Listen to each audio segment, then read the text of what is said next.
All right. Now you guys should be able to hear me. Let me I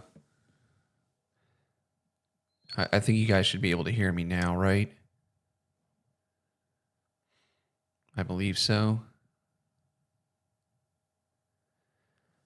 Cuz I can see it now. Okay. All right. Sorry for that. Um so obviously, let's see. I was starting to say that it has not been a good 24 hours for the Jews.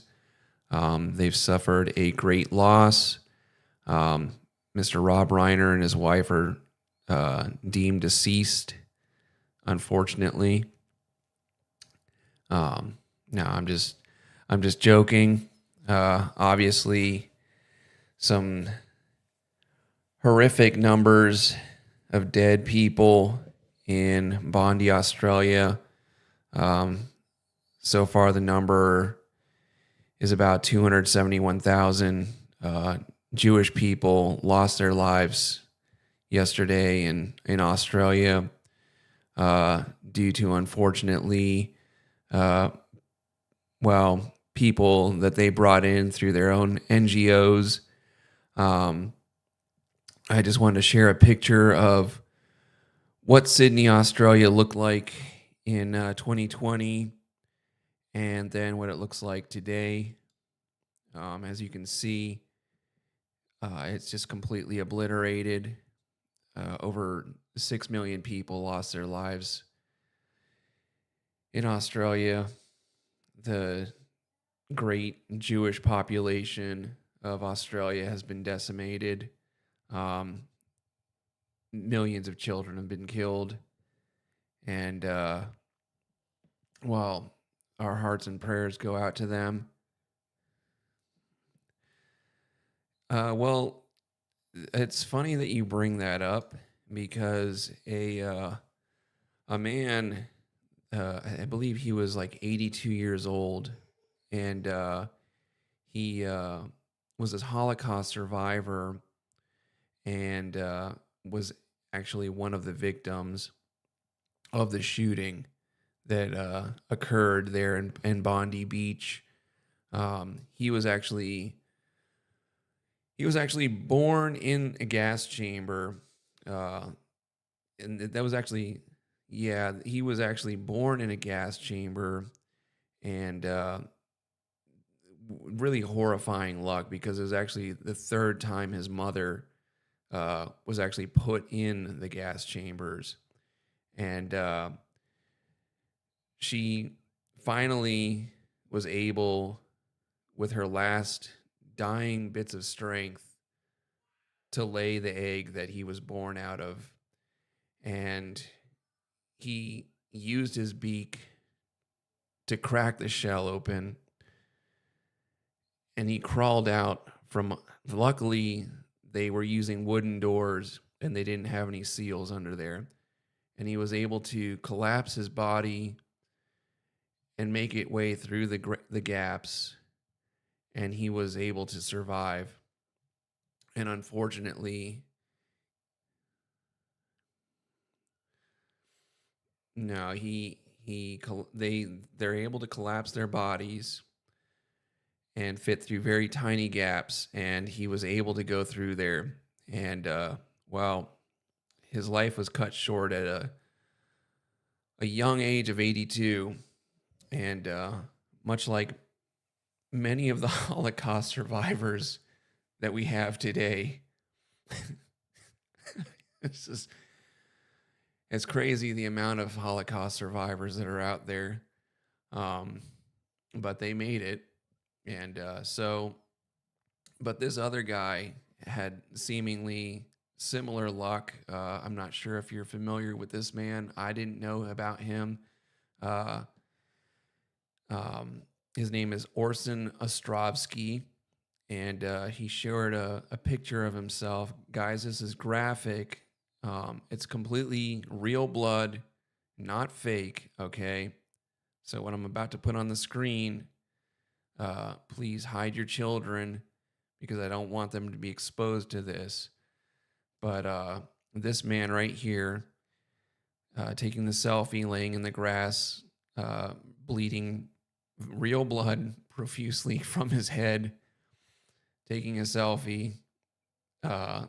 Arsen Ostrovsky, the human rights lawyer who not only survived the horrific events in Bondi Beach, but this is actually his third Shoah that he's survived. Let me see. He's escaped death quite a bit. These guys are no joke. They, much like another creature, seem to survive all sorts of nuclear tests and squishings and poisonous gases. This man, Orson Ostrovsky, said on October 24th, 1 year ago today, as I was in the middle of an address to the Euro the situation in Israel, I had to run to the bomb shelter after a rocket attack on Tel Aviv. It might have been a short pause, but I haven't stopped telling the truth. And he also survived October 7th as well, from what I'm seeing. Here's some statistics and a little analyzation that someone had Grok do. Here's the first one. So here are let's see. Let me make this a little bit more centered so you guys can follow along. Number one, Ostrovsky's profile makes him an ideal insider for a staged event. Whoa. I'm not making these accusations, okay? I had no idea that this is what they were going to be populating onto the screen. So, Arsen Ostrovsky is not a random bystander. He's a high-profile international human rights lawyer, pro-Israel advocate, and recently appointed head of Sydney office of Australia, Israel, and Jewish Affairs Council, AJAC, a prominent lobbying group focused on strengthening Israel-Australia ties and combating anti-Semitism, recognized by Jerusalem Post as one of the top 50 leaders globally. He has a massive online platform with hundreds of thousands of followers on X, Twitter, and a history of media appearances where he frames global events through the lens of threats to Jews in Israel. Wow. In false flag sorry, you had something to say?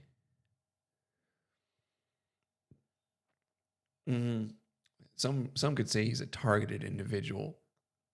So in false flag operations, e.g., historical claims around events like Gulf of Tonkin incident or more conspiratorial. Let me take a drink of water before I fucking sound like. Sorry, I'm operating on about 1,000 milligrams of caffeine to stay up, and I've also got about 90 milligrams of sildenafil running through my. Okay, it says Jared's muted. Let me change that for you guys. I guess for whatever reason, when I switched through, okay. Well, Jared didn't really say anything important anyway. So there we go. Let's see. Key figures with credibility and reach are often placed to witness or survive the event, ensuring the desired narrative spreads quickly and authentically. Ostrovsky fits this perfectly. As a survivor of the chaos, he was wounded but not killed, allowing him to provide eyewitness testimony. He can deliver emotional first-hand accounts that humanize the attack and tie it directly to post-October 7th, 2023 anti-Semitism surges, reinforcing Ajax's mission without. Well, wow, these guys really know how to set up a business. God, these guys have terrible but amazing luck at the same time. It's remarkable. It really is. They find themselves at the wrong place at the wrong time, but somehow, some way, they manage to persevere. Lemons into lemonade, man. just the embodiment. And this is why people are jealous of them. In fact, I agree. um, they talk about the luck of the Irish, but I mean, this guy, his background adds layers. Having lived in Israel and advocated for international bodies like the UN and the Hague, he deeply embedded in networks that could theoretically coordinate such an operation if this were a false flag. His role would be to act as a credible messenger, turning local incident into global story about inevitable anti-Semitic violence, as echoed in headlines like horrified, not shocked Australian Jews blame Bondi attack on years of rising hate. I wish we could pin it down to why people are rising in their anti-Semitism. Hopefully, we can get to the bottom of that through more episodes like this and understand the persecution that these people are rendered into. Number 2, the timing of his arrival and activities in Sydney is suspiciously prophetic. That's odd too, because Candace Owens and Laura Loomer, well, Candace Owens said that we had 2 weeks in the first weeks of December that we should expect a 9/11 style attack. And everybody was laughing at her 2 days ago. Pretty odd. And Laura Loomer everybody kept saying Laura Loomer keeps warning us about some kind of anti-Semitic attack. And we'll get to that. This reminds me of the impending threat against humanity that Avi Loeb brought to our attention. This AI Atlas, or whatever the fuck they call it.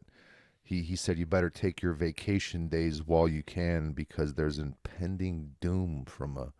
Is that what that was? I saw something about this AI Atlas, but I just hadn't really looked into it.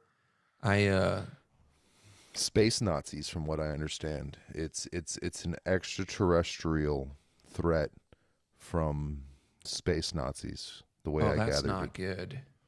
No. That's not good at all. The timing of his arrival and activities in Sydney is suspiciously prophetic.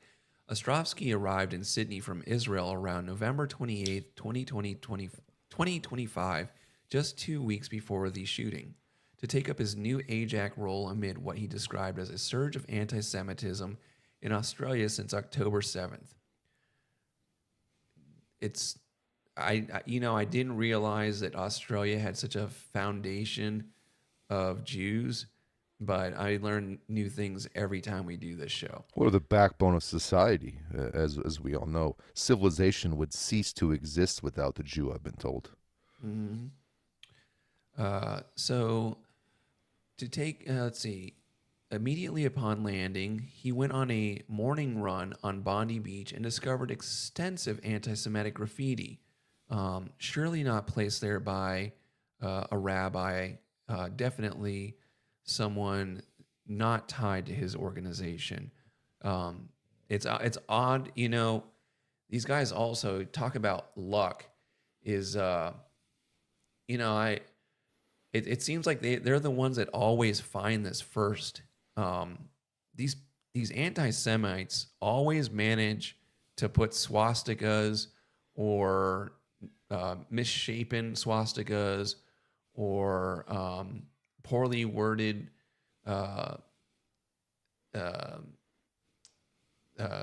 forms of hate in places that the exact person will find them and no one else finds it to report it first. That's just an odd coincidence as well.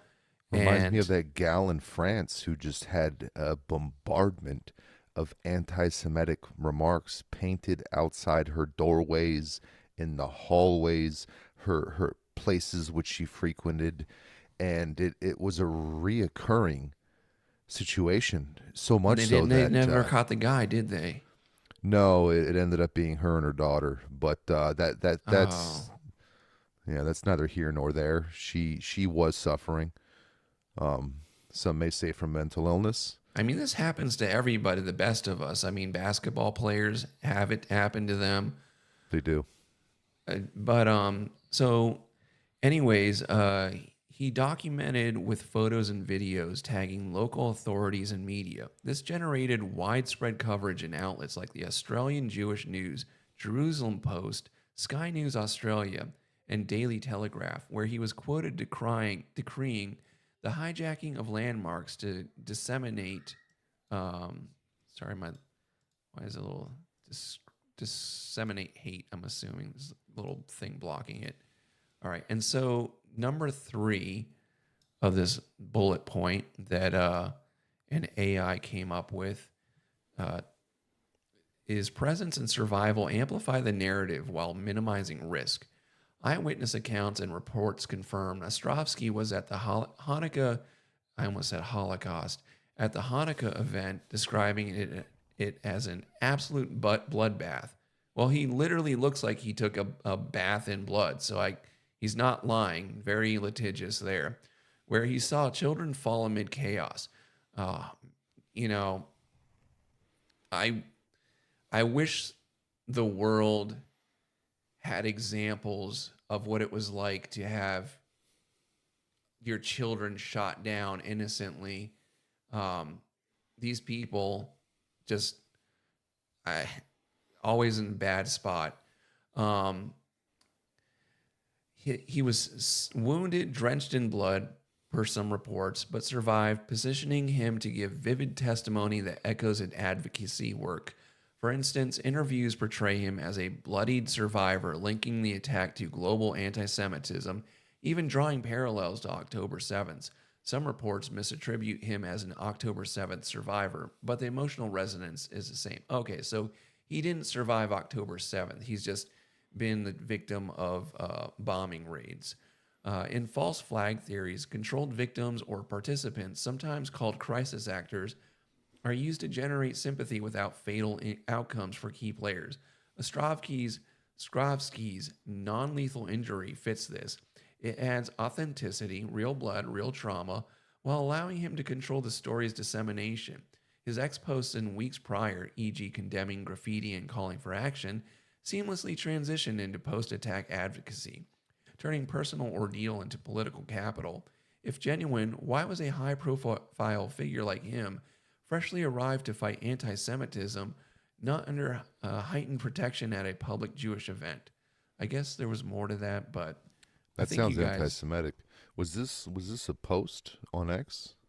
This was somebody's use of AI to come up with the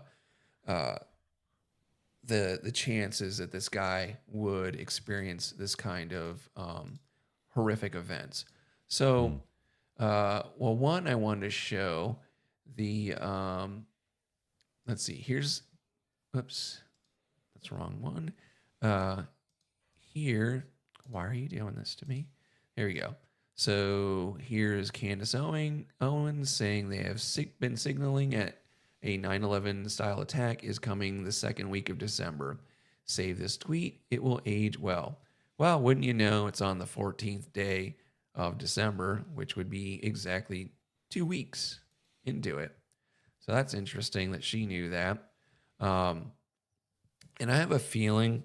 So I was talking to somebody on the Low Value Mail Patreon, and they kind of were not sure about Candace. And I said, I get the same exact feeling that I get with her as I get Tim Dillon. And what happens is, I think Tim Dillon, it always seems like he's predicting the future. And it's what's happening is he's invited to high profile events and either hears rumors or they, through Operation Mockingbird, actively release information to these people, or basically that, whether it's true or bad, to control narratives. And I don't think he's purposely doing it. I don't think she's purposely doing it. I think that they sometimes just get fed information, or sometimes they just know the right people. But speaking of knowing the right people, much like before October 7th and 9/11, we had an event where a little graph went off showing predetermined knowledge. This is a uh, post on Twitter by the patriotic, I'm assuming blonde. Okay, at FBI, please explain why alleged Bondi Beach shooter Naveed Akram was Googled in Tel Aviv on December 13th, one day before the shooting. And, well, that's kind of odd. I wonder what they knew over there. I wonder if This is there are any similar shorts. to what transpired with Tyler Robinson being pinged as searched in Tel Aviv in Israel by multiple. Hey, you froze for a second. Still there? Yeah. Okay, you're back. You're back. Oh, I beg your pardon. I must be a targeted individual. But and I got a picture up right now of a Jewish NGOs promoting mass immigration. So that's very odd, to have them bite the hand that feeds. And it seems odd that a lot of these times, they bring in groups of people that end up being a weapon against society or propelling their goals. So there's that. And then what do you got here? I think there was one more. Oh, yeah, even Rabbi Shmuley knew something was up. This is him saying, 6 months ago on a speaking tour in Australia, I warned Australian Jewry that sounds anti-Semitic to say Jewry, but I guess he's one of them, so he can say that, that there would be a mass casualty event because of how bad anti-Semitism had become. I was dismissed as a fearmonger. I cannot believe this happened in a country I love so much, and my wife's country. I didn't realize it was hers. But yeah, I mean, that's got to be traumatic. He's plugged into the system. Some would say butt plugged in. He's deep. I see what you did there. Deeply entrenched. But yeah, I just wanted to cover that a little bit. Unless you had anything else to say about that, since we were talking. So you said it was 271,000 Jews that were massacred in this Bondi Beach shooting. No, I it's didn't just say terrible. 271,000. I said 271,000. Oh, I beg your pardon. It must be the Jew in me to get that wrong. Yeah, remember I've discussed this on Danny's shows multiple times to correct him on how to say numbers. This is a thing that I hate. All right. But yes, 271,000, 6 million people are dead in Bondi. What else did you have to say about that? I'm just saddened to hear this news. It pains me, and I just hope we could do something in the future to combat this Jewish hate. And I'll do my part to bring awareness to the plight of the Jewish people.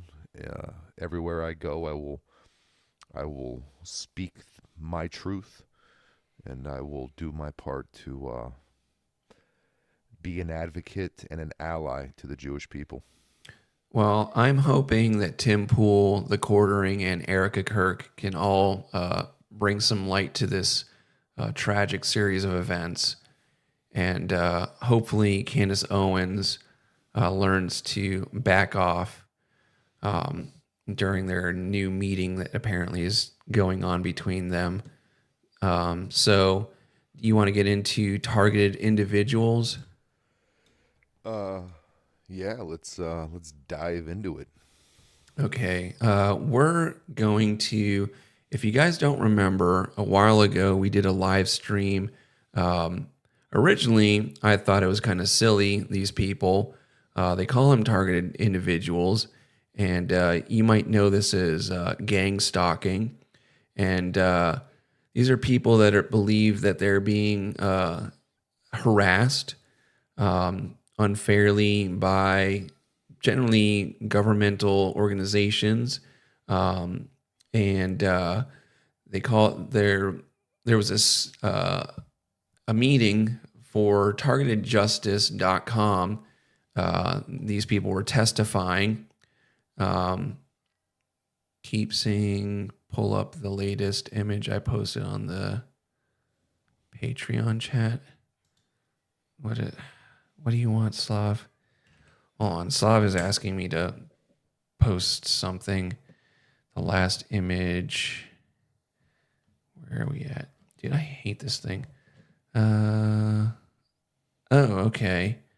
Oh, that's interesting. All right, let me download that. And sorry.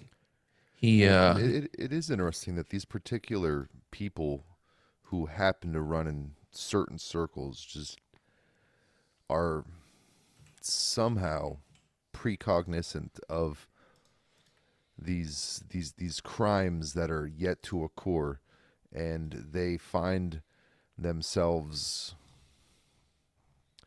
spot on with these predictions. And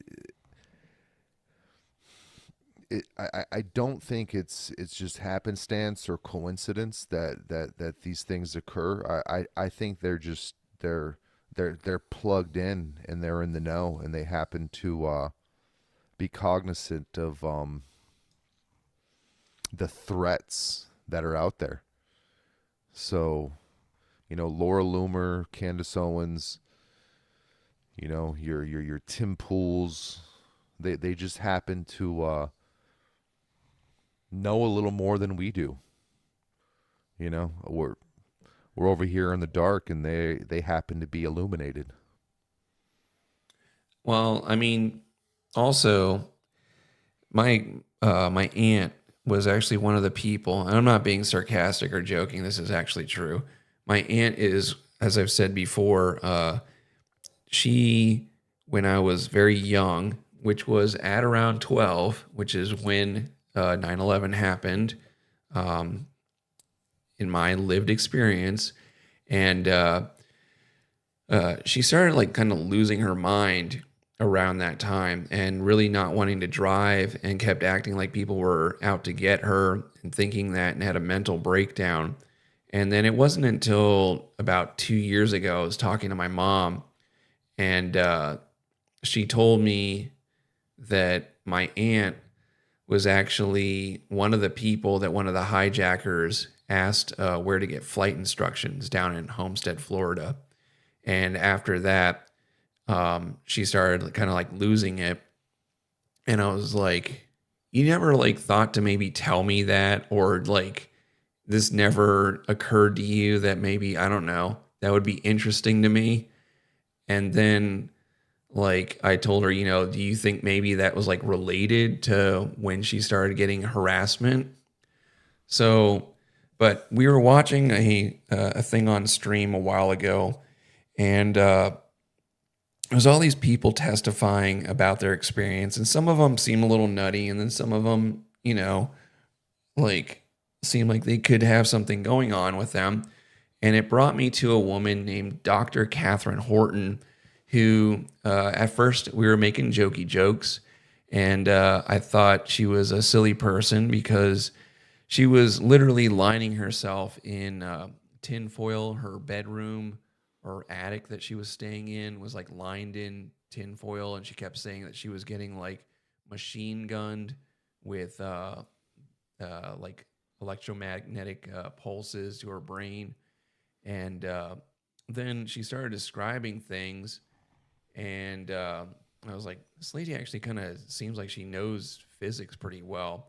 And it kind of like um, sounded like a lot of stuff that I was reading or watching videos on about like Wi-Fi and like intensity and like sending signals over the air.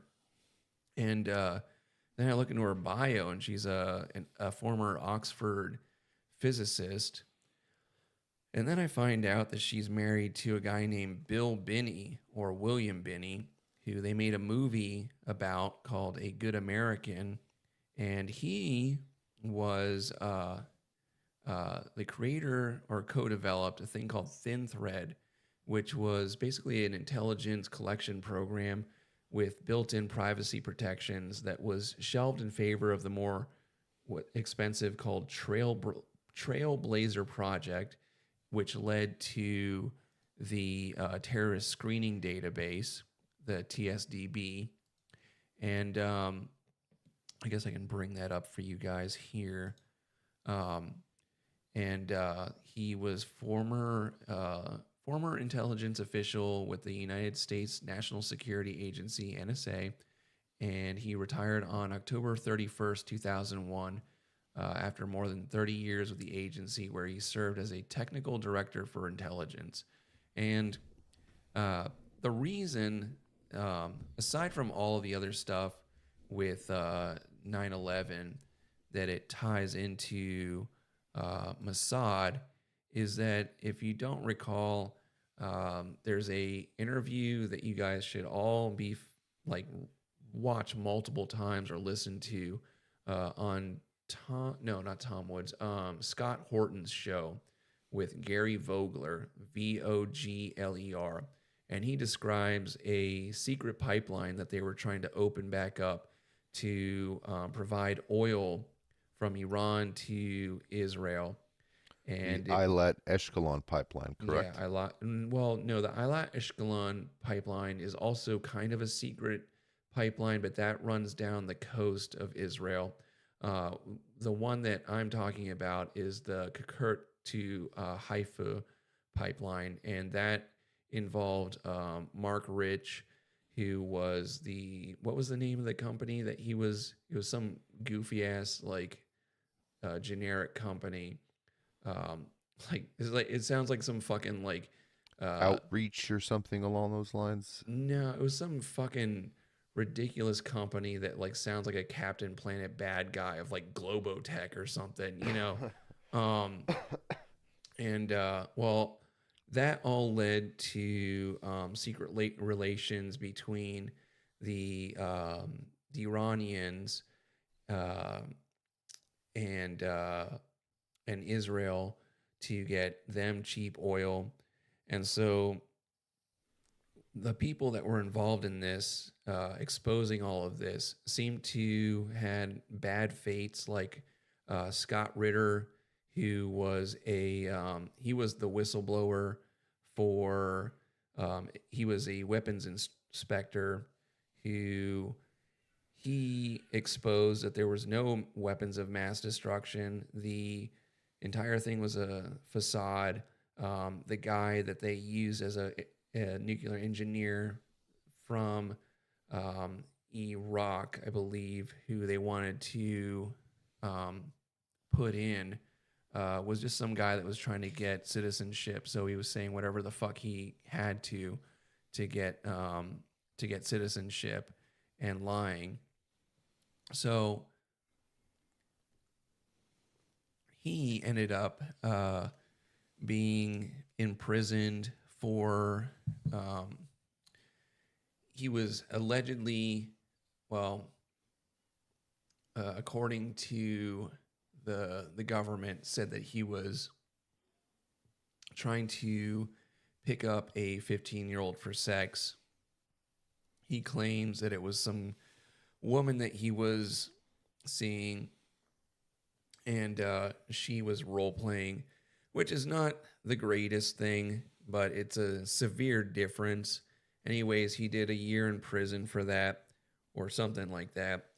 And well, if you do these things, either you get put in prison for being a pedophile, as a lot of people get caught with CP when they are involved in a lot of these giant events, or they microwave your brain or your girlfriend's brain through targeted attacks through microwave weapons. That, as Kurt Metzger was jokingly jokingly saying that the did not exist, but they did shell out money to pay the victims of the microwave weapons in Cuba that they originally said were cicadas, but they will not pay out for a lot of like known chemical um, issues that the soldiers were coming in contact with, and obviously Cuba having that technology, but we don't, is a little awry. So that's kind of my rundown a little bit about this guy, this Bill Benny guy. If you want, you can watch the documentary A Good American about him. And that's how we ended up finding about this gentleman, at least how I did. Um, so now I'm at targetedjustice.com. I'm on the key evidence, and this is why I started to bring this up. I guess I'll bring this up on the page a little bit bigger so you guys can read along. Sorry, Jared, I'm covering your face and mine. No worries. So, as I was saying, they came up with the TSDB, which is a terrorist screening database, and it all starts at the FBI. The TSDB was created in 2004 as a reaction to the 9/11 alleged false flag. It consolidated 14 terrorist lists spread among different agencies into one, and vested the Federal Bureau of Investigation with the authority to maintain it. It is not a tool to combat terrorism. It is a roster of the CIA government weaponization. I wonder if they're going to use that in Palantir.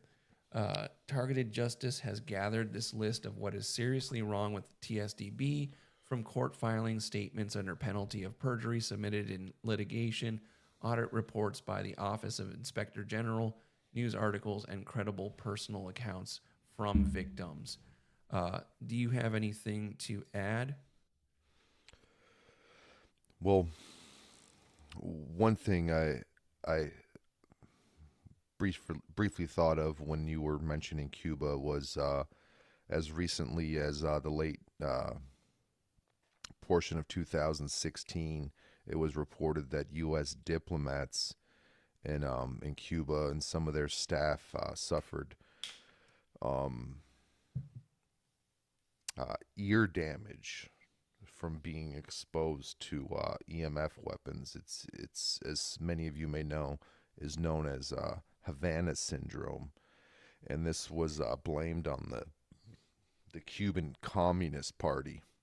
Well, originally they blamed it on crickets and cicadas. Oh, that checks out. You know, those cicadas are quite a nuisance. We got them here in Arizona, and they could be quite a problem. But Well, it's a good thing they only appear every 7 years.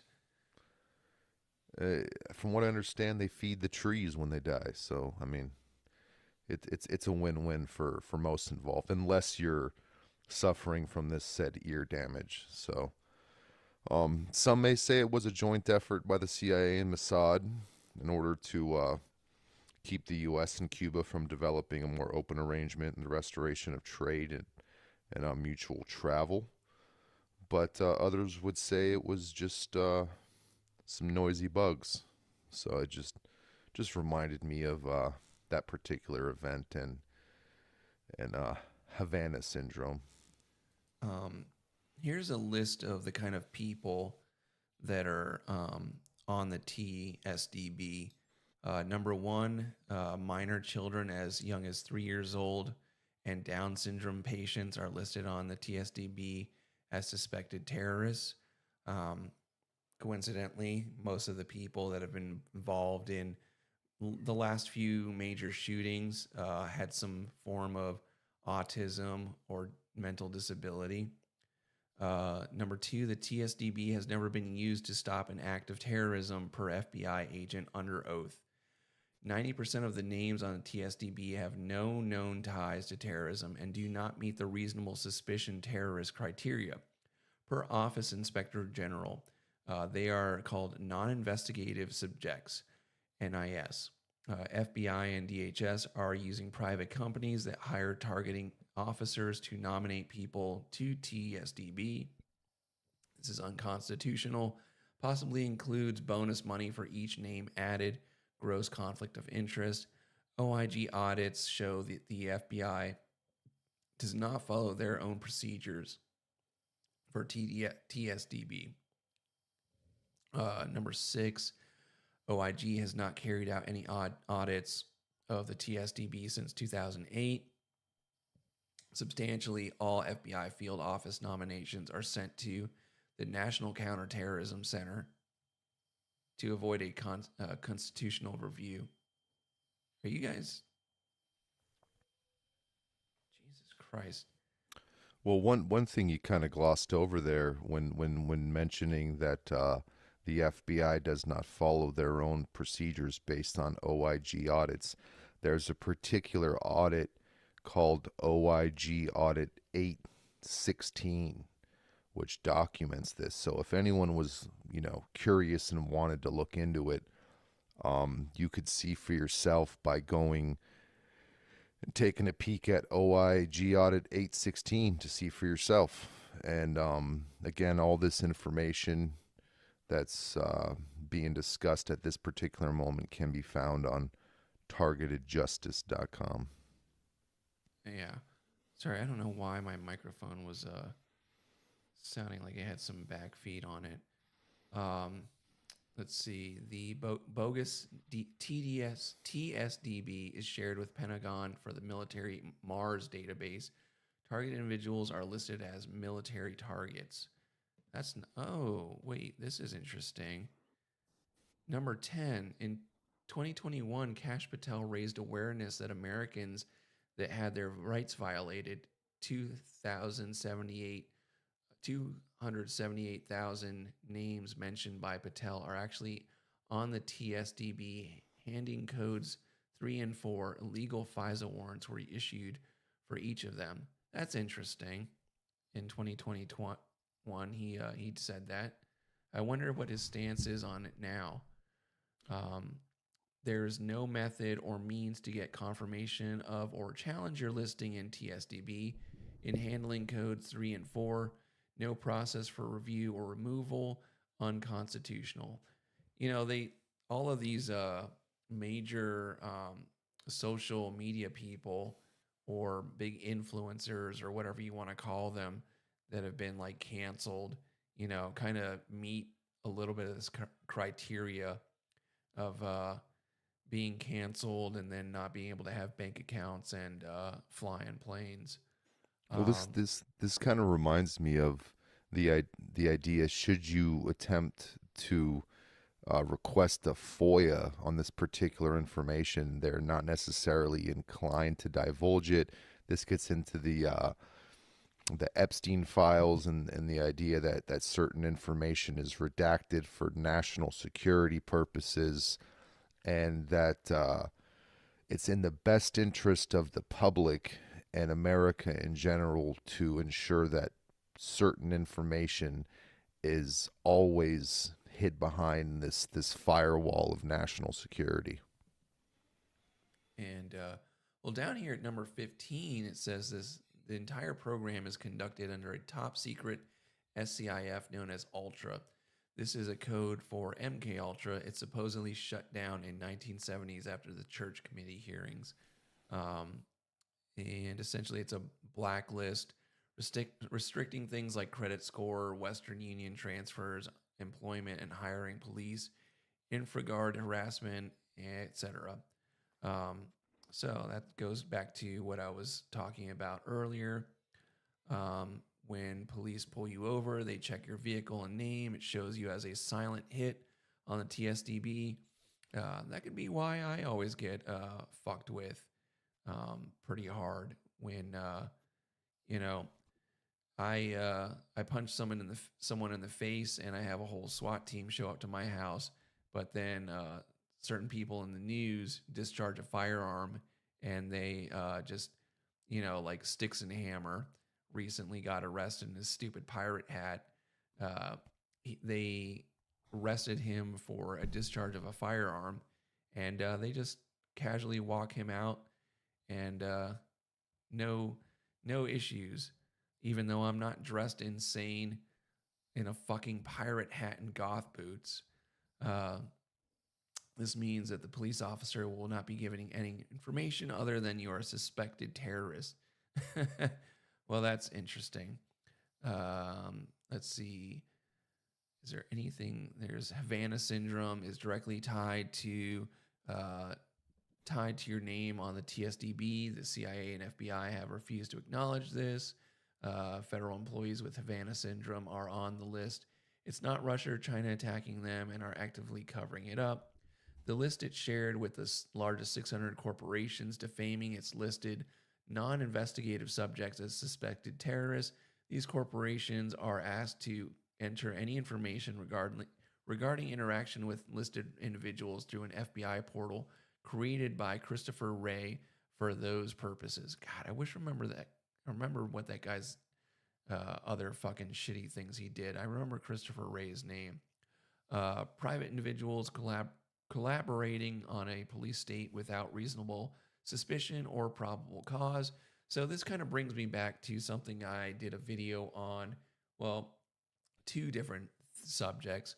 One was the flock thing, which now they finally implemented a lot of these cameras in my area about a year after I covered it. And it's been kind of in the works. And you'll maybe notice these around where you live is these black poles with solar panel on the top, and then 3 or 4 kind of cameras underneath it. And that's the flock technology that is being connected to databases in police stations, but they're also attaching these cameras in public settings, or I mean private settings like malls, or they were talking about attaching them to FedEx trucks. And what they also can do is read license plates.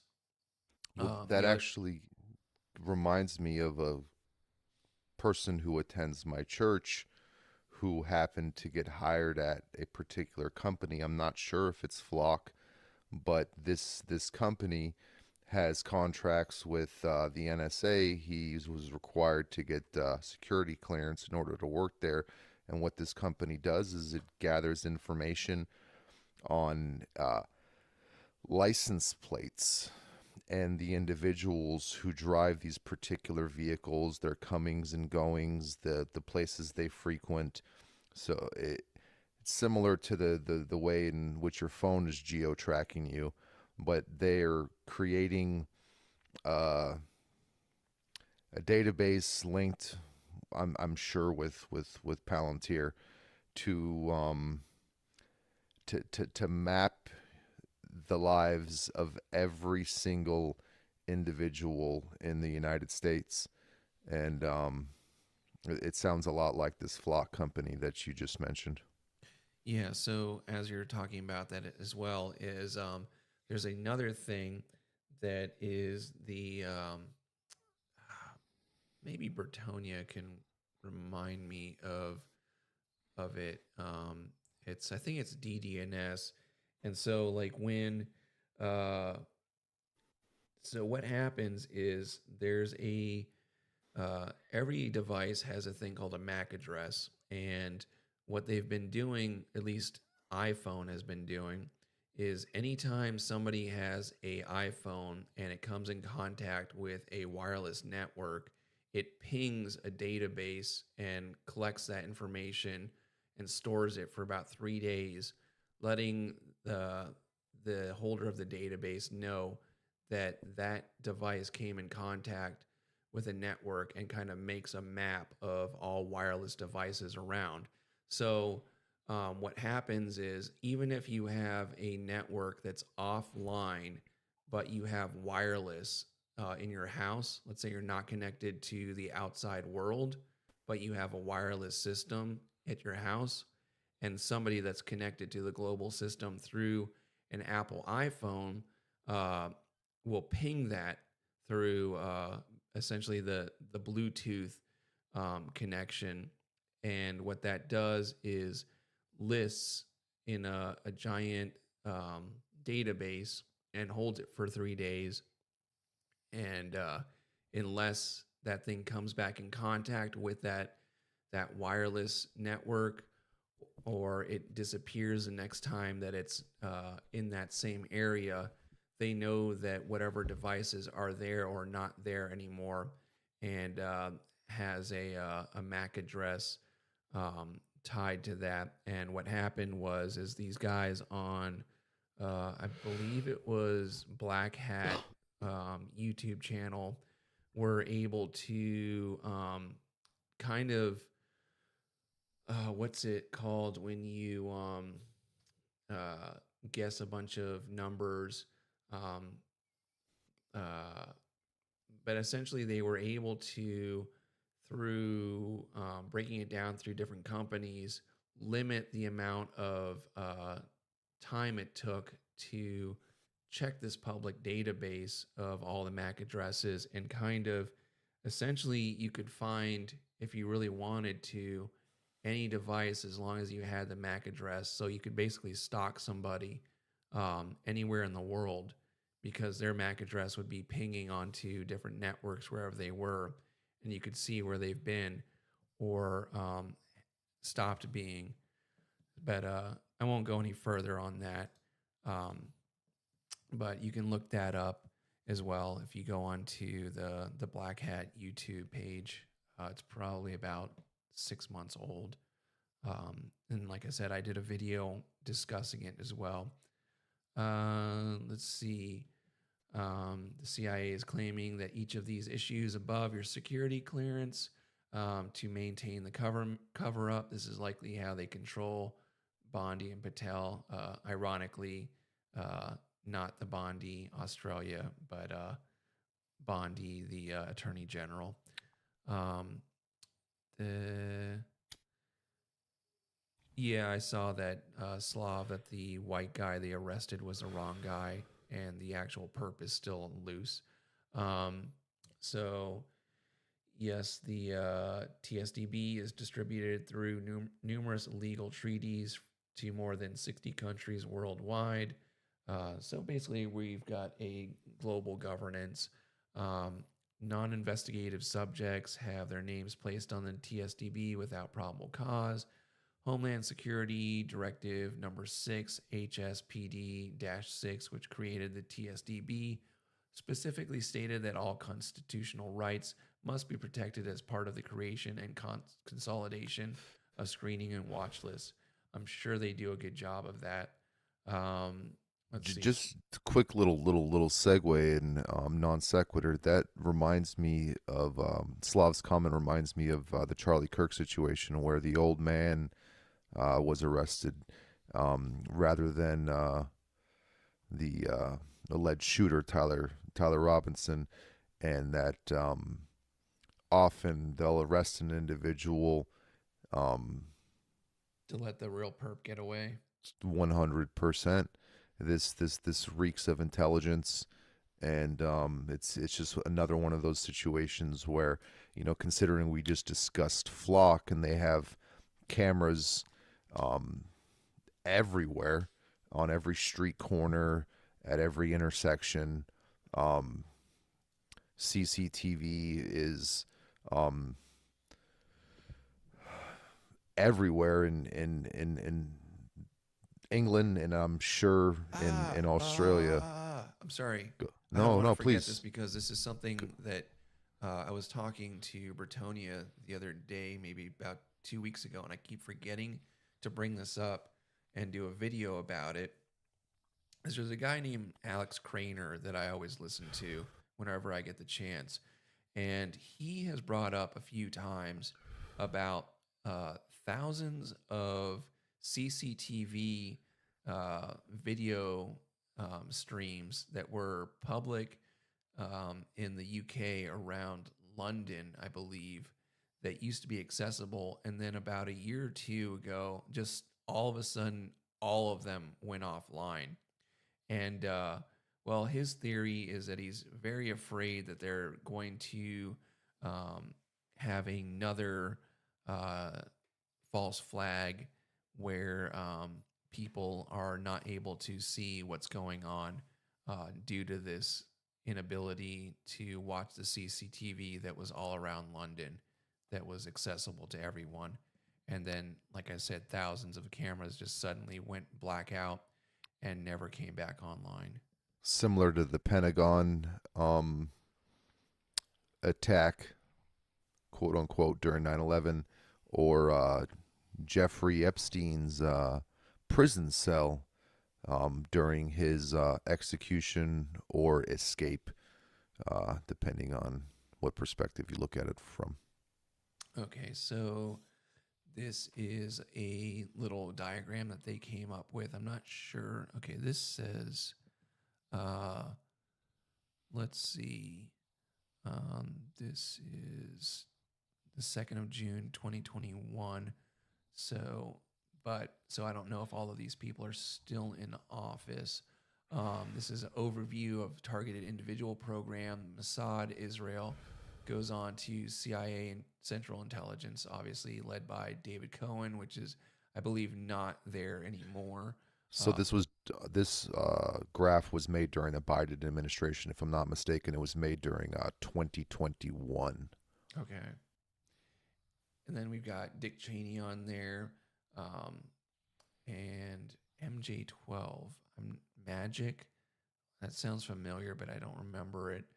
Uh, I don't like, though, when they do stuff like this where they just name Rockefellers, Rothschilds, owner of the Federal Reserve. It doesn't really do anything to add to your point. Obviously, these people are involved in different nefarious things, but just listing them on here doesn't show me anything. No, it does help to have better Majestic, receipts than just throwing their name in there. Majestic 12. Is that something I should look up? Um, so then we have CFR. Obviously, we're all familiar with that. DARPA. Um, then we've got the Space Force, which is another.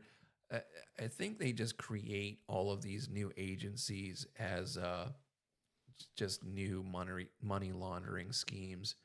Um, the Or ways to consolidate the powers under one umbrella, like similar to Palantir. Okay, so Majestic 12 is the highest clearance. Okay, is that the 12 like the 8 steps above the president that like are past the president's ability to see documents? Okay, that makes sense. Um Department of Justice, Merrick Garland, uh, believe he was involved in OKC, as well as letting in all of those people into this country.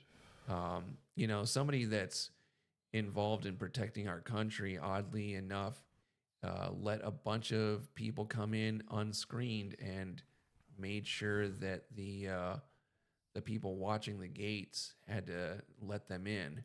And Oh, the old Gates of Toledo situation, huh? Sounds a yeah, lot like Keir Starmer in England, who was the lawyer for 5 Muslims, which precipitated the massive immigration and public housing funding environment, which allowed the UK to be bombarded with a particular group of people, a la the Kalergi plan, which put him in a position of influence to later go on and become the prime minister of the country. And as stated on a conversation we've had on a previous episode, the man is Jewish, is raising his children Jewish, his wife is Jewish, and there's a video that I have saved to my Twitter where he openly states he is Jewish. which reminds me of uh,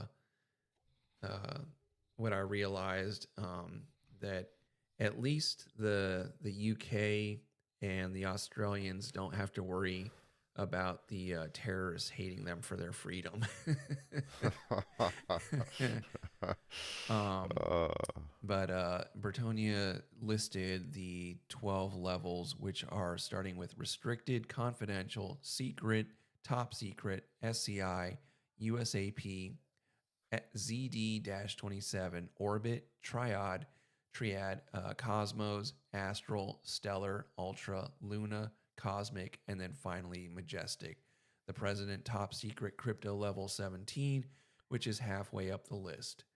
Um, Interesting. yeah, I didn't know that until a while ago that like there was a few levels way above the president that he doesn't even get to see, which which is interesting. Um, so That's good information, Bertonia. Thank you, brother. yeah. So like I said, we've got a few different agencies involved in this. Um, these people, I don't understand what this little graph is saying with um, you know, the arrows to this. This isn't really the greatest chart, but it just lists the different departments. So, um, okay, so it says this chart is back to the Biden administration. Okay, TJ awaits the results of any government weaponization efforts. Okay, Trump. Okay, so these are pictures of microwave burns, which are true because I've seen these the results of this, where they essentially like what looks like the trucks that they carry the missile platforms on.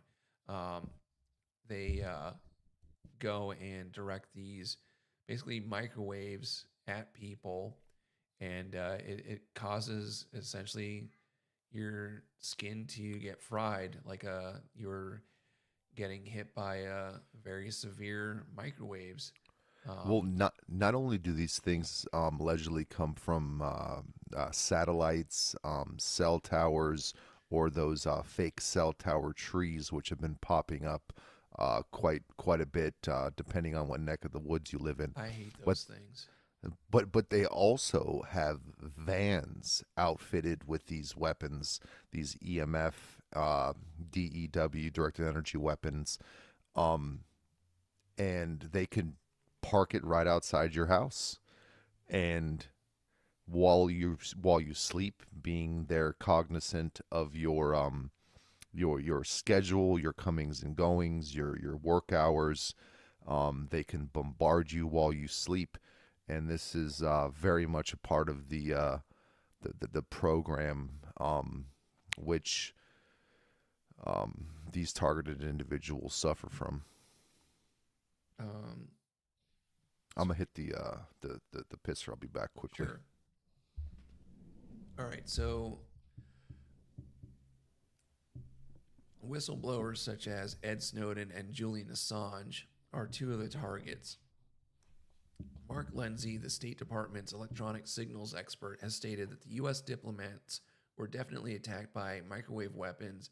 The National Academies of Science recently determined that the microwave weapons are real and the most plausible mechanism for the attacks.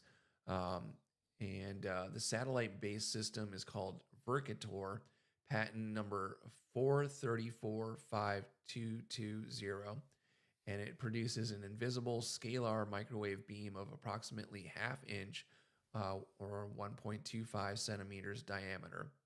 And these satellite weapons and cell tower weapons are controlled from Shriver Air Force Base. We got some sworn affidavits. Sworn affidavit by FBI Special Agent Gerald Sosby. Mr. Sosby is a Texas attorney and has documented his ordeal on his website as sosbyvfbi.com. Mr. Sosby confirms that the FBI is involved with organized gang stalking and directed energy weapons. This affidavit is valid in any courtroom, or you can obtain an original form in the court case. Sworn affidavit by Ted Gunderson, former FBI chief. Mr. Gunderson confirmed that FBI's involvement with organized stalking and the targeted individual program. This affidavit is valid in any courtroom, or you can obtain original, as they said. Here's links to Gunderson speaking about CIA criminal activity. Presentation by Daniel Leibowitz, MD, submitted to Senate hearing December 2014. This is another one right here. Let's see. The National Academies of Science confirmed the existence of weapons and stated they are the most plausible mechanism for the attacks of the U.S. diplomats experiencing Havana syndrome. And there's a link to Mother Jones, and then nap.edu assessment of the illnesses. And there's again the patents for this. There are 4,000 scientists at the U.S. Patent Office. They know what they're releasing. See downloads below. Titan Do. So those are direct energy weapons. Let's see, the Thunderbolt system is rated at 32 megajoules of energy. See download down there. These are video talks by the different, let's see, Department of Defense Secretary Mark Esper confirms directed energy weapons in space. Let's see, there's a 60 minutes interview with CI Director William Burns. Admits the attack and microwaves are real. Let's see, Senate Bill S2778, Directed Energy Weapons Systems Acquisition Act of 2016. I believe Jared was telling me about this. This was introduced by Dennis Kucinich. U.S. Bill 2778, published in 2016, defines directed energy weapons system means military action using highly focused sound, electromagnetic, or particle beam energy to incapacitate, damage, or destroy enemy equipment, facilities, or personnel. Senators and congressmen know exactly what a do is. Let's see. So emphasis on personnel when discussing targeted individuals. It's not, these directed energy weapons aren't just being used for military purposes to, say, incapacitate an aircraft. This was technology being used as far back as the 60s and 70s, from what I understand. It was being utilized by the Russians. The Nazis supposedly had programs of this nature, and this goes back to some of the things that were procured after the death of Nikola Tesla, after Donald Trump's grandfather, if I'm not mistaken, or uncle, uncle, I believe it was, became the person who was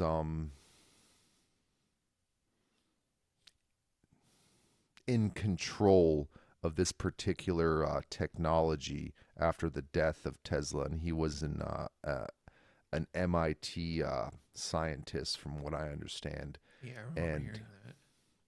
and from what I've gathered, this technology has been around for a very long time, similar to the heart attack gun, which was discussed in the 60s. These directed energy weapons and their ilk have been utilized for a very, very long time, and not just on aircraft or facilities or the like. Yeah, they're being utilized on individuals. Okay, so let's see. We got beam forming waves, side lobes. Let's see. Ericsson Corporation patented the beam forming chip in 18 countries. Microwave beam forming is not necessary for the transmission of voice and data. It only facilitates the use of cell towers and panels as directed energy weapons. I heard that there's a company that's working on and has developed a patent to put music directly into your head without the use of headphones or earbuds. Years ago, there was the introduction of wired headphones. Then we had wireless headphones, as many people use today, and they're going past that to directly beam the music straight to your head, essentially voice to skull technology being used in a commercial basis for consumption by the masses. Well, nothing could go wrong with that. And probably most people that are listening to this are probably familiar, but if you're not, the original reason that they make fun of people for being in conspiracies, calling them tinfoil hat wearers, is because of the guy that supposedly got a dental implant, I believe it was, or a skull implant, and he was picking up unwanted transmissions into his brain and Or driving him crazy. And then supposedly the only remedy for that was to wrap tinfoil or aluminum foil around his head. are you familiar with the idea and conversation had around Lucille Ball from the I Love Lucy show that she had a dental implant and thwarted a Japanese terrorist cell that was operating in Los Angeles? And had it not been for this particular dental implant she had, she would not have picked up on these radio conversations that were being had. Dude, this is documented. It's you can openly find this on the internet that she allegedly thwarted a Japanese terrorist cell operating in Los Angeles as the result of picking up radio conversations through a dental implant that she had. That's pretty wild. I don't remember. That sounds familiar, but I don't remember that particularly. So that's a pretty fucking wild. It's a fun little tidbit. Um, that's just a diagram of how the cell phone towers, I guess, have their paneling on there. Um, let's see. This is a special weapon, space weapons officer. Shriver Space Force Base is the largest satellite operators center in the world. This Mr. Oh, really? Kenneth. Larger than HARP? Well, I guess HARP is a radio antenna situation rather than satellites. So this particular base in Colorado is the center of satellite headquarters. That's interesting. Yeah, and it's also interesting thinking about the next wave of getting everybody's um, on board with internet is using this entire mesh that they've surrounded the Earth with satellites um, beaming down the internet instead of having you directly hardwired, which makes it very much easier for them to disconnect you and block you from being connected to the rest of the world, and they can shut you down if they decide to. Um, so that's not great in I'm, my. I'm I don't remember which UN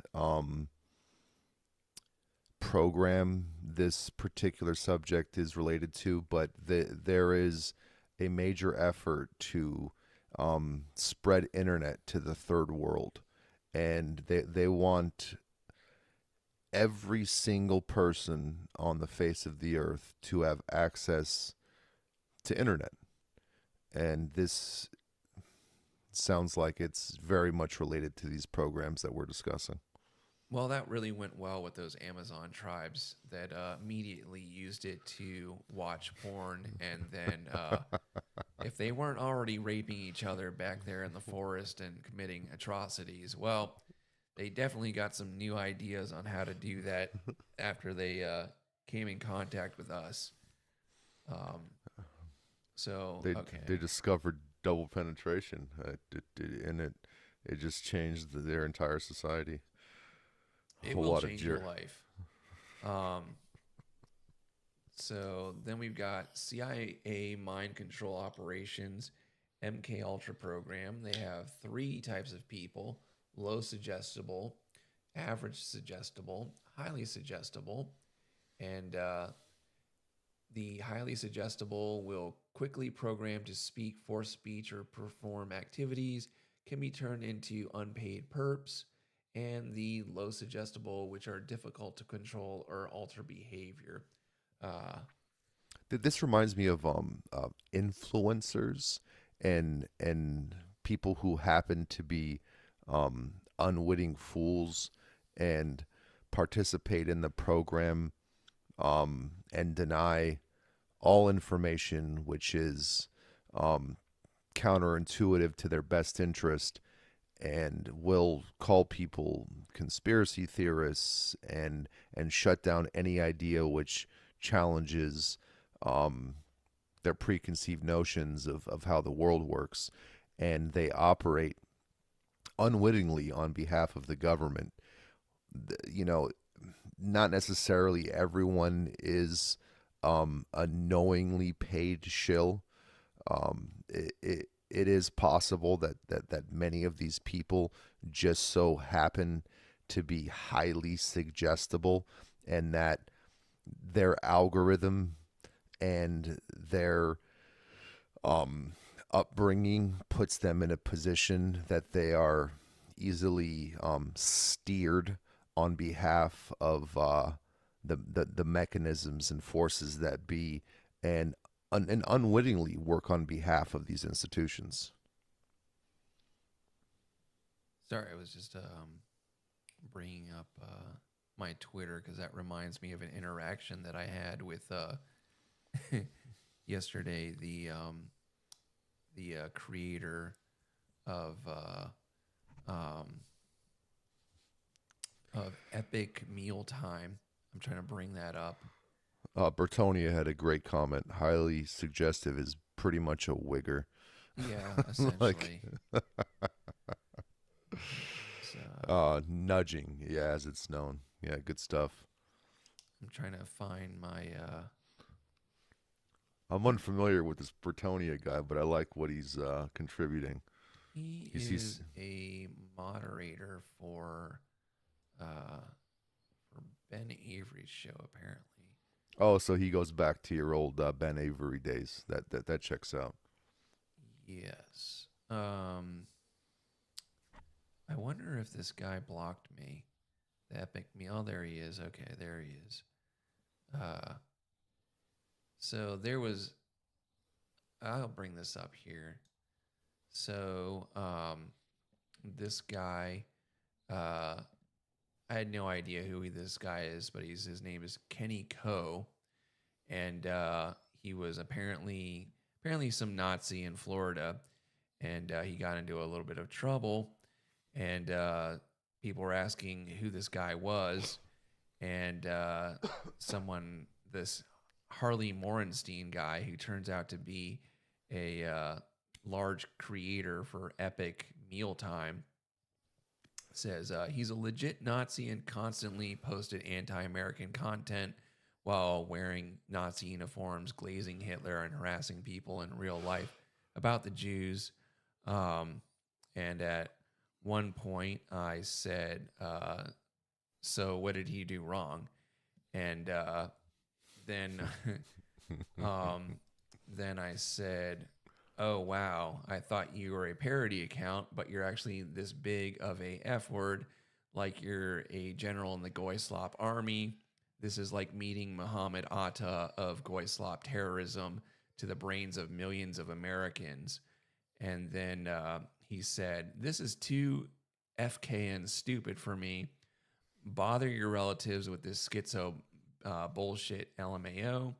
And I told him that you're essentially Coco Melon for autistic childless adults, comma Jew. And once again, this is schizo coded bullshit. This is too cryptic for a real person. Harass your relatives with this shit if you have any left willing to listen. And I said, "You're a writer, and calling me and me calling your Goyslop mind poison writing the equivalent of Coco Melon for adults is too profound. Yes, this is exactly the problem, Jew. And then I said, it's amazing how much leftist discord is just them pretending not to understand things, thus making discourse impossible. So, as I said, the last few days I've been on Twitter just really just wreaking havoc and harassing people. Well, I'm happy you're back, man. You know. Yeah.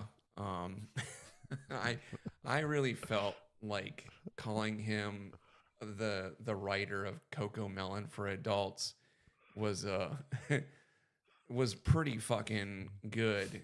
And I have no idea what Coco Melon is, but it sounds like Coco Melon is I'll show you what Coco Melon is. Hold on a second. It's a children's goy slop. It's it's this. So you can't see it obviously. Never no. mind. I got the phone, so I could Okay. peek at it. So yeah, this is Coco Melon. It's literally designed to just like they literally spent money on targeting like they studied children and they literally did studies on them while presenting them this goy slop. And anytime that the child, for the least amount of time, peaked their or lost interest or turned their head, they took note of this to make this essentially meth for children, so that they are constantly hooked to this. And I did not allow this in my house, but that's Good for you. Yeah. yeah. So that's It sounds like what Twitter or Instagram was originally formed to do. Just Coco Melon for adults. I use it. I use Twitter for the sake of finding anti-Semitic data, which I can actually utilize in future conversations. And I try and not dive too deep into it, as if you may have noticed, I've kind of been off of it for the most part as of late. Even the Patreon chat, I've been slightly disgruntled with as a result of our recent moderator, which was given her role.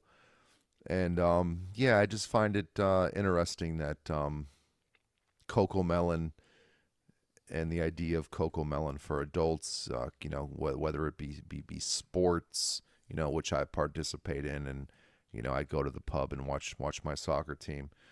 But yeah, it's important that you recognize when you are participating in the goy slop, and if you're not, you're a retard.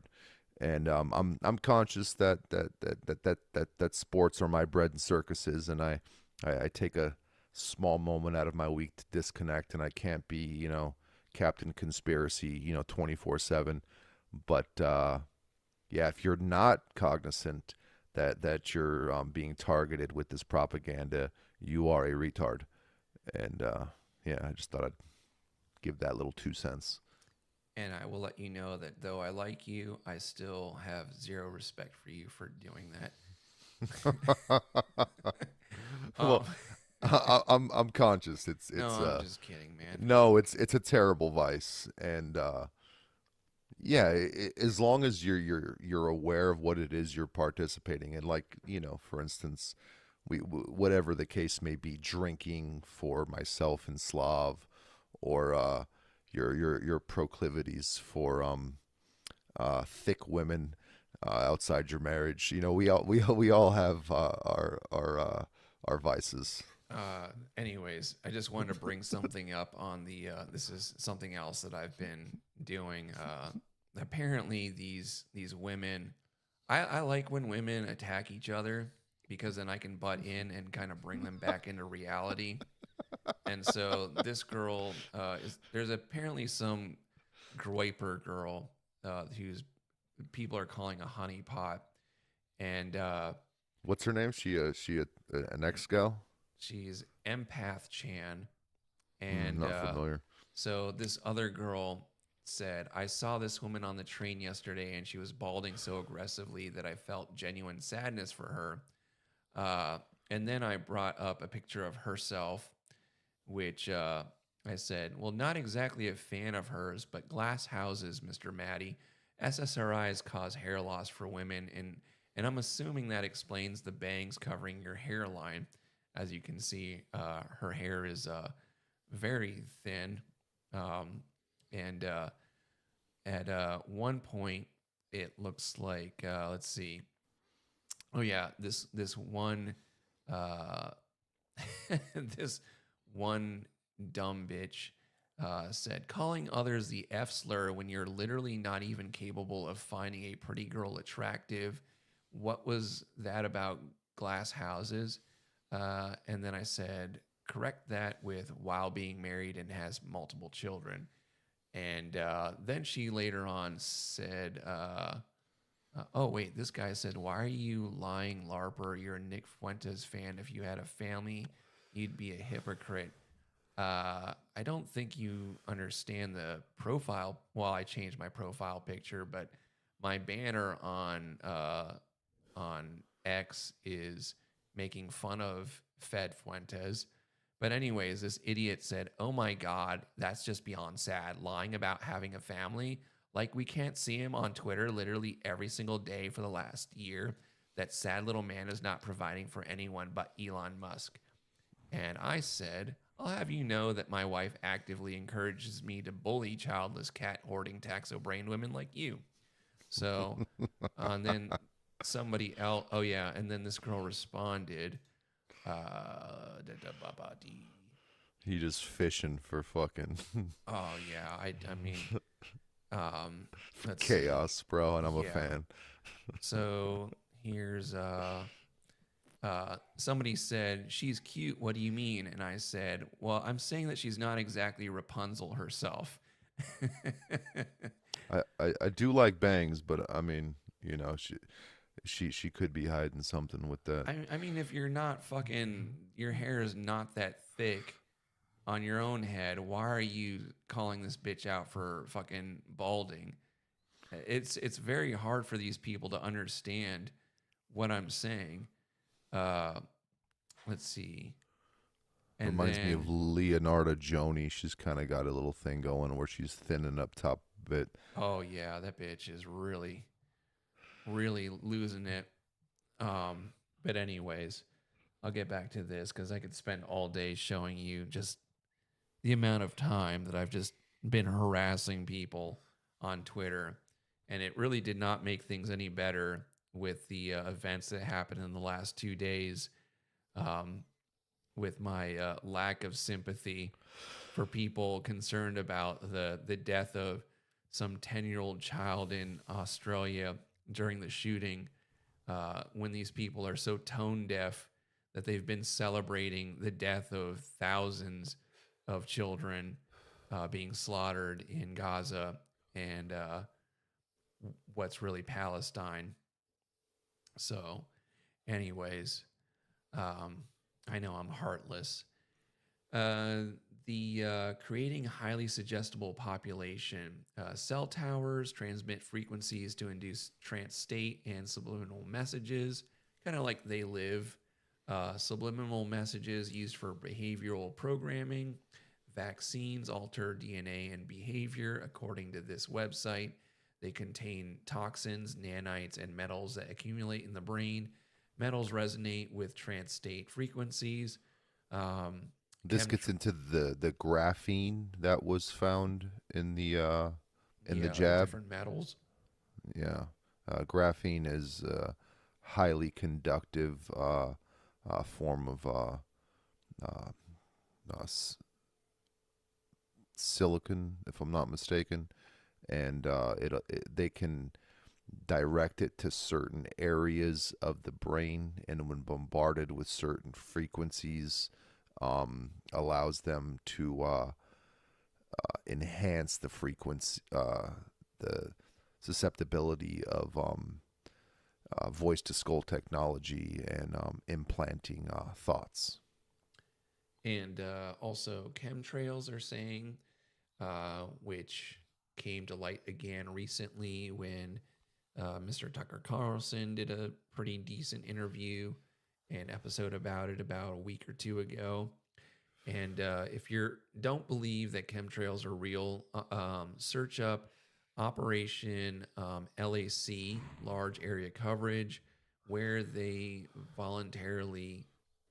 involuntarily subjected, I believe it was a city in Alabama, to finely ground metals, like they're saying here, like Well, aluminum. not many people know that NASA's other headquarters, aside from Houston and the Jet Propulsion Laboratory in Pasadena, is Alabama. And there's a particular city in Alabama where there's a statue, and it was, I think, even named after what Werner von Braun at one time, or something of the sort. But he actually lived there and operated from this city in Alabama. So I would not be surprised that this particular city in Alabama was the subject of these chemtrails. Yeah, there's some large engineering firms over in, I believe it's Mobile, Alabama. Um, and so then they've got nanotech. Is it Huntsville, Alabama? Okay. Yeah. Then they've got remote neural monitoring used for measuring the effect of subliminal messages and to optimize programming. Implants used to measure effects of behavioral modifications and sensors. So, Mr. Elon Musk Corporation has you covered both ways. If you don't want to be hardwired in with a implant um, that will supposedly cure your blindness, but also possibly make you susceptible to transmissions. He's also got the sky covered with his satellites all over the place, and so that's pretty cool. Yeah, if they Um, can't make you dumb with genetically modified food, if they can't make you retarded with fluoride in the water, they're going to poison the air and get these chemicals in your body one way or another, whether you volunteer through vaccinations or just participate in society in general. They're going to do their best to stick it to you any way they can and put these implements into your system so that they can uh, nudge you, as Bertonia stated. Nudging is the term that they used for this particular behavior. yeah, I can't imagine Neuralink not inducing schizophrenia the first decade in the market. I'm really bad about falling asleep with the cell phone like 6 inches from my head because I have to listen to people talk about international space vampire pedophiles before I can go to sleep. It's just a really bad habit, like I have to listen to really bad things or whatever news is going on so I can fall asleep. It's just something that's fucked up in my head. Um, I should just switch to thunderstorms, but Maybe some classical music, little I little can't do Mozart, or music. But thunderstorms probably. I used to do that. Um, let's and the other thing too, by the way, and maybe Bertonia seemed a little bit knowledgeable about this kind of stuff, is they always mention the frequency, but at least in my education, there's at least two parts of that equation that are missing, which are the the width and the height of the wavelength. So I don't understand why they always say the frequency, but they don't explain like the power. So if anyone's not really familiar with like how electricity works and waves work, is you've got the height of the wave and then the width of the wave, and then the hertz is the calculations of how many times it it happens, let's say per second, or yeah.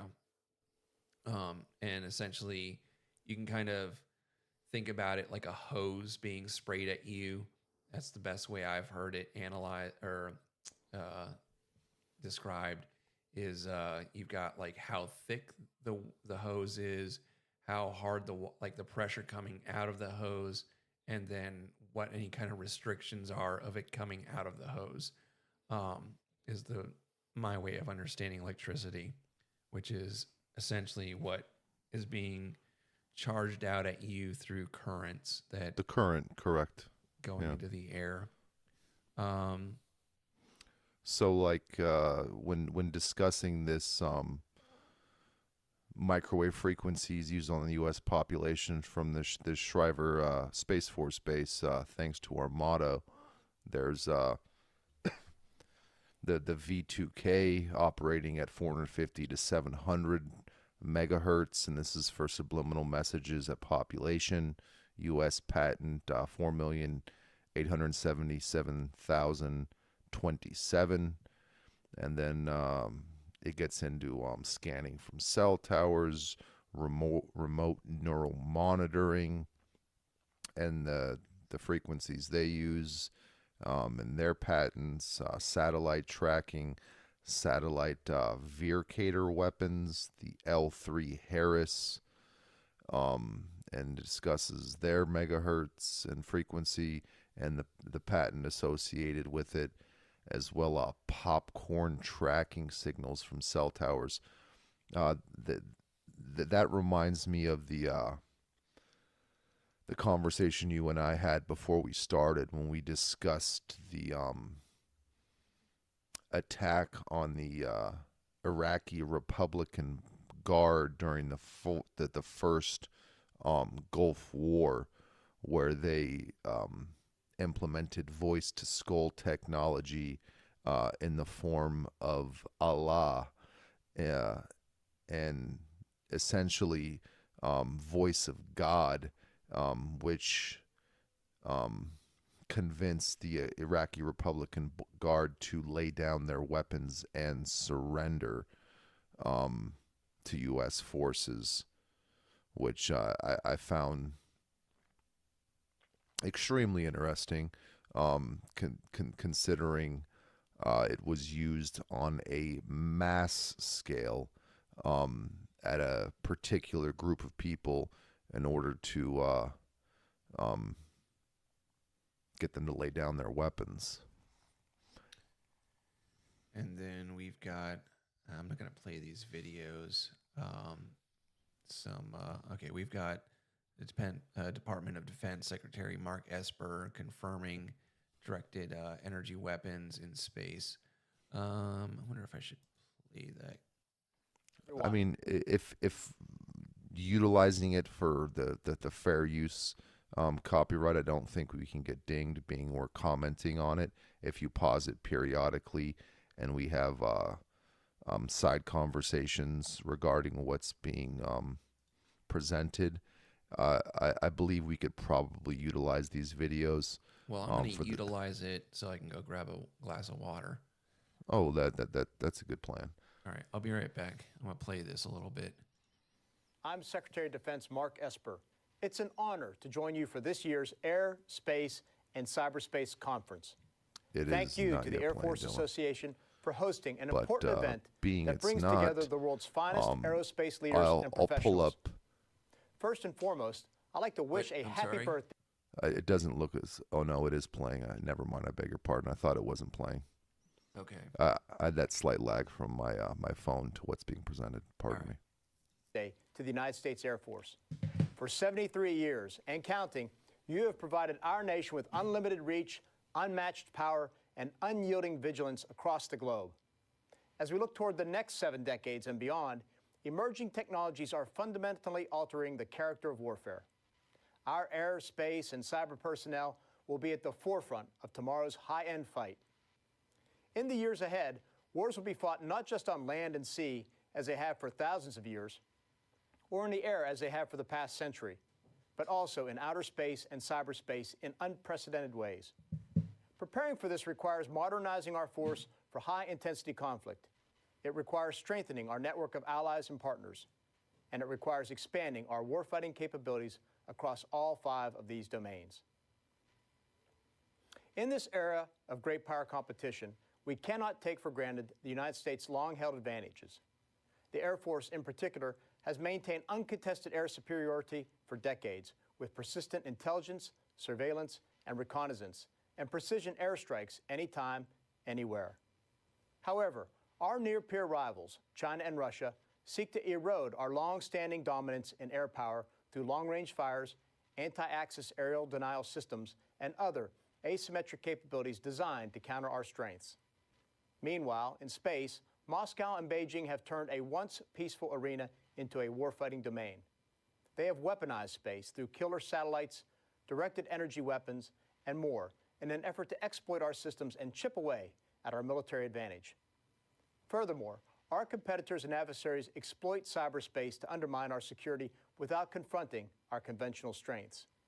They do this all in an increasingly gray zone of engagement that keeps us in a perpetual state of competition. The National Defense Strategy guides us as we adapt the force to this challenging, complex security environment by, first, divesting from legacy systems. Second, Oh my God. Did he get to the Jews yet? He's getting there. God, dude.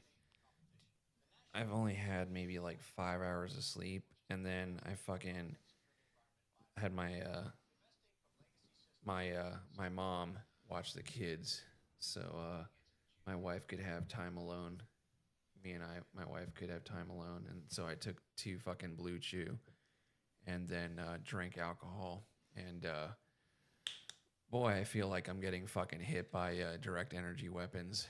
God damn, that is not a good feeling. Blue Chew will do that to you, huh?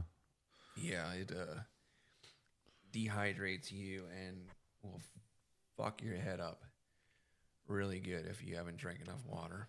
But yeah, he was saying the Jews apparently. Yeah, from what I gathered. Okay. God, dude, she opened up a jar of fucking peanut butter. I feel like a fucking pregnant woman that has like hypersensitivity because like I feel so fucking nauseous. I can smell the peanut butter jar all across the fucking house. second, reinvesting Well, you in might our want to highest take priorities, and third, a page making out the tough choices the required pregnancy to break from handbook the and status get yourself quo some and pickles. continue A outpacing little the pickle juice competition. is good for dehydration. Thanks if to our you're, largest research and trying to development budget restore in them the department's electrolytes. Water doesn't always do the trick. I dumped out all my pickle juice today with that Blue Chew. history, we are advancing critical technologies to maintain our military edge in Checks areas out. such as hypersonic weapons, directed energy, and autonomous systems. In the Air Force specifically, we are I think it modernizing our force for the was interesting. He began the video by speaking about conventional warfare, land, air, and sea, and highlighted the transition to cyber warfare and directed energy weapons. Very much shining light on this conversation we're having today when talking about nudging highly susceptible individuals, influencers, and targeted individuals. He quite plainly lays out the World War III as we find ourselves in today has been an ongoing war since the end of World War II and has moved from throwing people directly into the meat grinder and transitioning to targeted warfare on a mass and individual basis through the algorithm and EMF weaponry. Yeah, I feel like The View and all that Good Morning America stuff was essentially a direct energy weapon against my brain. And like I went on a tirade against that fucking Epic Mealtime guy the other day. For the 21st century, with aircraft That such guy as the can cook, B-21, man. Don't Won't you knock him? Fuck him. I've never seen his videos. The X-37 and the next generation air dominance platform. I Equally do like important, we a are transforming little the way we pasta. I'll fight. probably cook some pasta later on, but that's a non sequitur. When you hit the sack. Oh, okay. Let me keep playing this, or if you want to end it, we can. Oh, I can finish it out. Oh with this no, video. no. I'm still going. I'm holding on as long as you can. This is still early for me. It's only 11:38 on my end, and I normally get off work at midnight. So as long as you're capable, we can continue. But yeah, there is a video or two we may want to present. There's also the data which can be found in the PDFs at the bottom of the website mentioned, targetedjustice.com. The Titan directed energy weapons capabilities I thought was interesting, and then could even go over some of the patents should we have time and you be capable. Okay, let me continue playing it. Fight through the implementation of novel concepts such as dynamic force employment, DFE, which provides scalable options to employ the joint force while preserving our capabilities for major combat. Perhaps one of the strongest and most visible examples of DFE is in our Bomber Task Force mission. Through a quick reaction, persistent, long-term bomber presence around the globe, the Air Force has not only increased aircraft readiness and aircraft availability, but has also provided a wider range of options for combatant commanders across multiple areas of responsibility. For example, in our priority theater, the Indo-Pacific, B-1s and B-2s from multiple bases, along with F-15s and F-35s, recently conducted joint maneuvers with Japanese fighters as part of a large force exercise with the USS Ronald Reagan Carrier Strike Group. And just a few weeks ago, 6 B-52s overflew all 30 NATO countries in a single day, integrating with a wide array of Allied fighters to demonstrate our ironclad commitment to the NATO alliance. These are just two examples of how dynamic force employment provides strategic predictability to our allies while remaining operationally unpredictable to our foes. In order to realize the full potential of this and other novel concepts, we must be able to exchange and synchronize information across systems, services, and platforms. And we must do so seamlessly across all domains. Oh, that's good. So essentially, what he's saying is that that they have to go and make sure that all of the platforms are in coherence with being able to use direct energy weapons.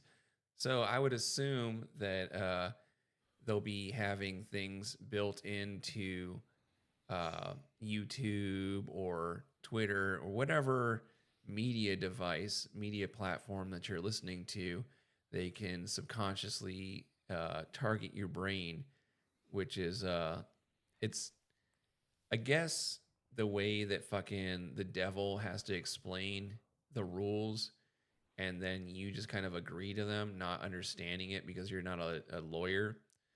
And they can just say, well, we did explain it to you. I can't believe that this guy is actually saying this out loud to people. I guess they just Revelation of the method, as it's known. And this reminds me of when I attended the Freemason information night when I was in my early 20s and considering joining the lodge. I had and I've shared this with you guys on previous streams. When I asked to receive the degrees and read the contract, it states that you agree to conform to all ancient rites and rituals of the fraternity and agree to be of service to your fellow brother. And it's known and stated in that presentation they give that Freemasons are Freemasons for life. You cannot leave unless you are paid in full with your dues, and they give you the sign off. But I believe that Freemasons are essentially Freemasons for life. You're never allowed to leave. And should you divulge the secrets, there's the old hand across the throat symbol, which many and all people are familiar with, which is a symbol that should you try and leave the gang or divulge their secrets, you will be executed. Well, as they say, once a Fed, always a Fed. So, Well, yeah, that's me, good old subversive Jay. That's what's I put the J in Jared. okay, let's continue. The Department of the Air Force is leading on this front with the advancement of Joint All-Domain Command and Control, JADC2. As a key enabler in modernizing how we fight, JADC2 supports one of our top goals under the NDS, the development of a joint warfighting concept and ultimately doctrine that will drive our transition to all-domain operations.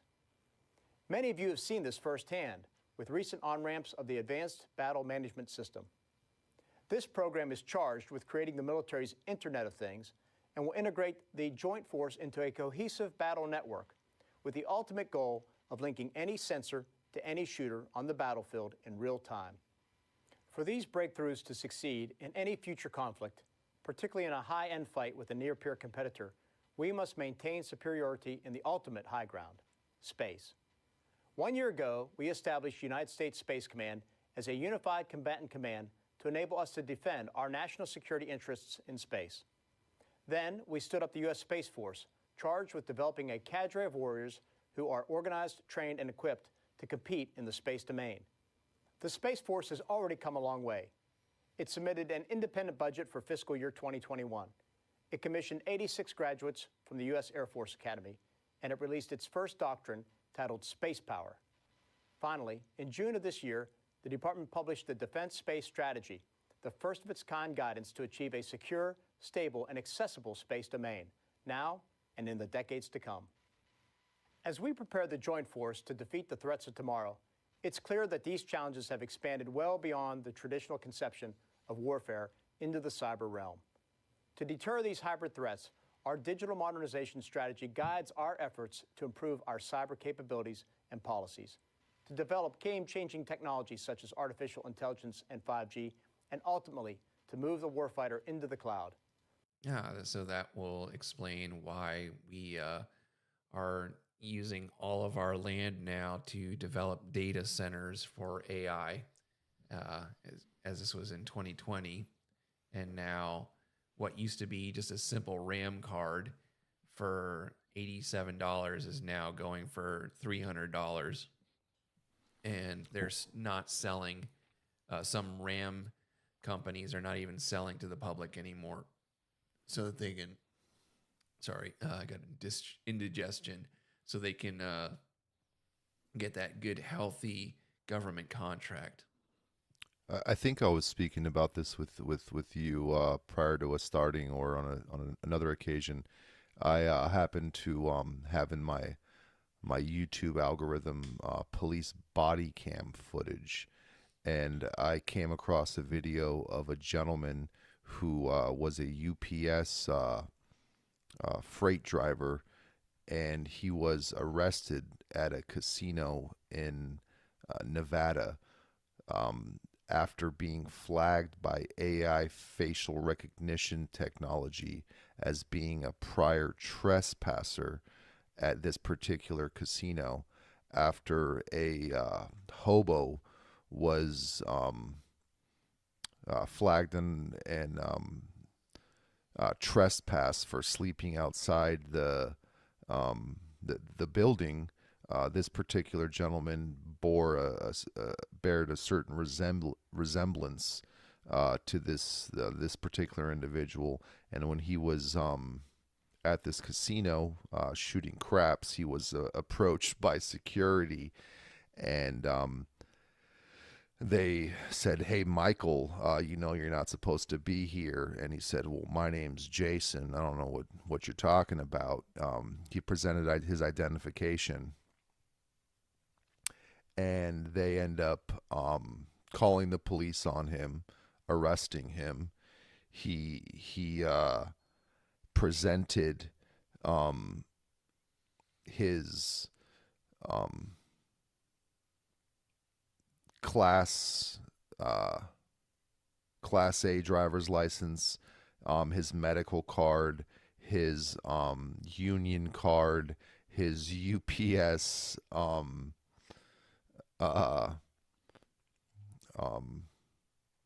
pay stub, and essentially like 5 different forms of identification, which could corroborate his stance that, hey, I'm not this Michael guy. Nonetheless, he was arrested, taken into jail as a John Doe, stating that he could have easily just faked these documents and that he is clearly beyond reasonable suspicion, possibly this Michael gentleman. And they threw his constitutional rights out the window. His government issued Nevada identification didn't absolve the man of this inquiry. His pay stub is and so on presented no doubt in this officer's mind that he could possibly be Jason and not this Michael individual. And they still took him into the station, and he was only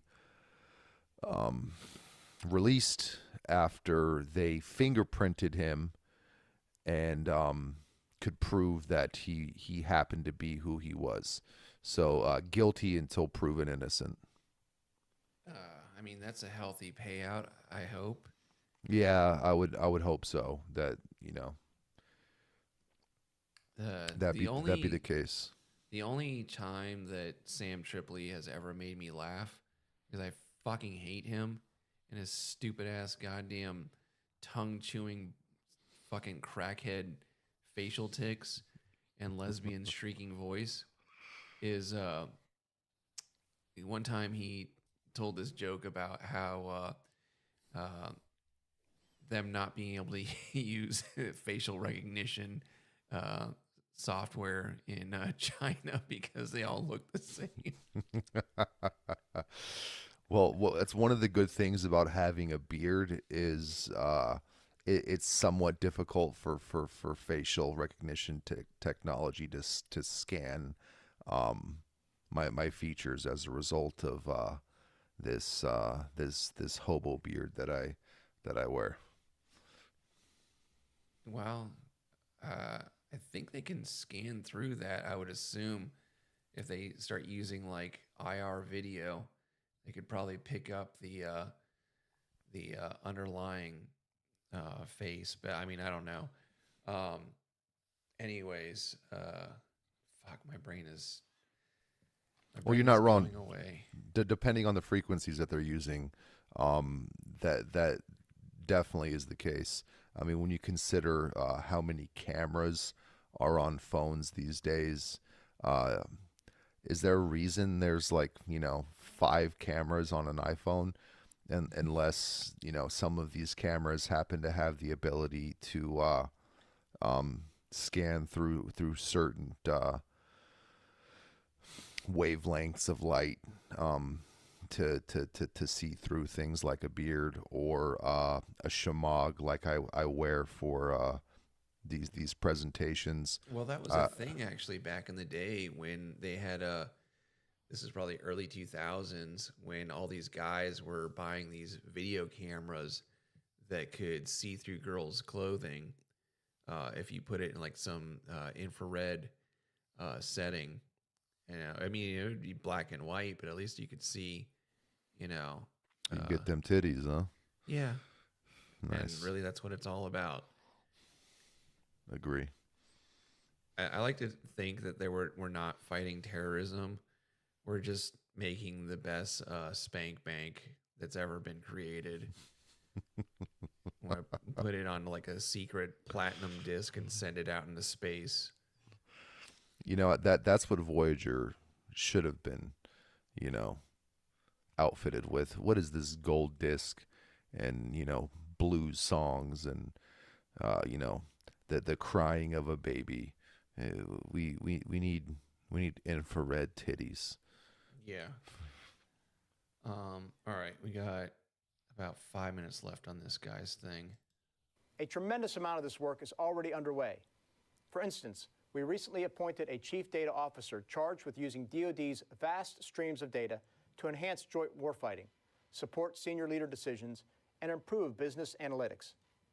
Additionally, in January, we implemented cybersecurity standards for defense contractors, large and small, to safeguard our supply chain and prevent malicious cyber actors from penetrating our defense industrial base. And in May of this year, we designated the Air Force's Platform One as an enterprise service for rapidly delivering secure software capability to our warfighters. The Air Force is also on the leading edge of our efforts to harness the transcendent power of artificial intelligence. In collaboration with academia and industry, the Air Force's AI Accelerator program is able to rapidly prototype cutting-edge innovation. For example, the AI technology used to speed up the F-15EX acquisition program. Thanks to these and other efforts, such as the creation of AI ethics principles, the DoD is establishing itself as the global leader in the responsible development and use of artificial intelligence. At the same time, we are collaborating closely with our industry and interagency partners on the development of 5G, a transformational technology that provides lightning-fast, ubiquitous connectivity. Over the past few months, our Spectrum team has been hard at work developing a mid-band sharing solution that facilitates 5G development in the private sector, while also allowing the Pentagon to use that spectrum to meet national security requirements. This technology can enhance something as simple as virtual reality training, or as ambitious as the connectivity of systems for JADC2. The Air Force is again leading the way with a number of 5G experiments that will assess spectrum sharing, improve aircraft mission readiness, and enable air, space, and cyberspace lethality. Lastly, at the intersection of several of these technologies is the department's move toward digital engineering. By leveraging lessons from commercial sectors, we can accelerate the delivery of next-generation aircraft while simultaneously lowering costs. In doing so, we will transform our 20th century acquisition model to compete against high-end threats in the 21st century. Harnessing the full potential of these technologies and concepts will depend heavily on our relationships with institutions outside of this department. So to all of our partners in industry, academia, and the interagency. I just like that part right there of how we keep outsourcing all of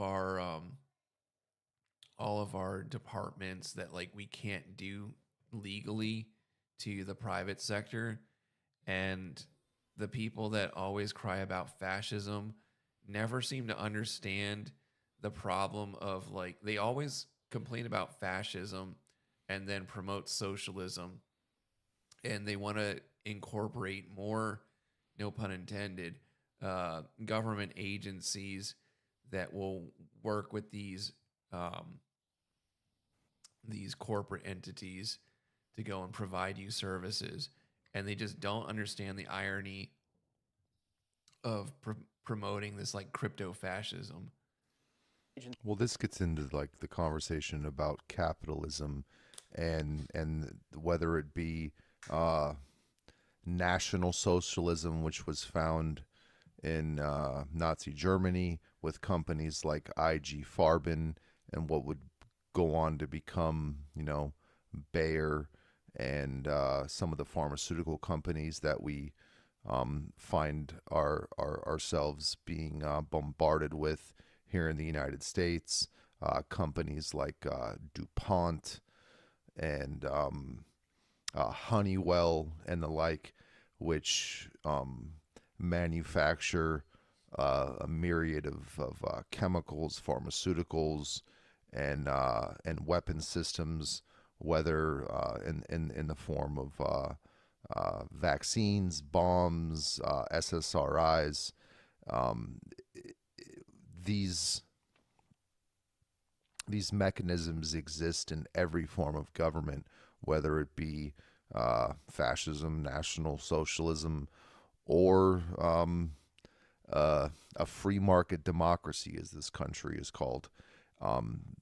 Corporations are always utilized on behalf of their government to do their dirty work, whether it be, Blackwater, utilizing mercenaries to engage in security, or companies like Pfizer and Moderna to stick people with graphene juice so that they can steer these radio frequencies into the right parts of the brain to amplify their efforts. It doesn't matter what form of government it is; it's all the same. Yeah, pretty much. It's and at the head of that snake, you'll find a Jew All right, so we or a got Satanist. we got 2 minutes left on this, which will kind of wrap this up a little evenly around 3 o'clock for me in the morning because I need to bounce after this. I'm starting to lose my mind. Let me go ahead and play this. Thank you for your support of the DoD mission and for your steadfast commitment to our warfighters. In closing, I am proud of the tremendous progress the Department of the Air Force has made to implement the National Defense Strategy and ensure our dominance across all domains. To protect our hard-earned gains, we must continue to promote a culture of innovation and risk-taking.